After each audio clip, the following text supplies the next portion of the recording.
મહીસાગરના બાલાસિનોર પોલીસે ચોરીની બાઇક સાથે 2 રીઢા વાહન ચોરોને ઝડપી પાડ્યા હતા. મહીસાગર બાલાસિનોર પોલીસ મથકના પોલીસ સબ ઇન્સ્પેક્ટર RM મુધવા અને પોલીસ સ્ટાફ સાથે બાલાસિનોર ટાઉનમાં વાહન ચેકિંગમાં હતા. તે દરમિયાન બાતમીદારીથી બાતમી મળી હતી કે બાલાસિનોર બજારમાંથી 2 ઇસમો ચોરીની મોટરસાઇકલ બજાજ પલ્સર લઈને સેવાલિયા ગામ તરફ વેચવા જાય છે. આ અંગેની બાતમી મળતા Balasinor police sub inspector RM મુધવ વાહન ચેકિંગમાં ઊભા હતા.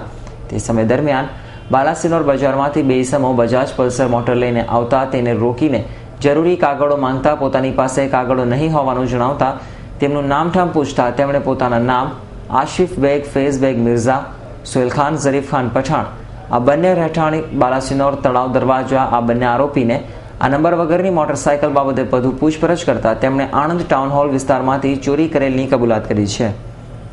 Iqbal Sheikh, S9 news, Shehera.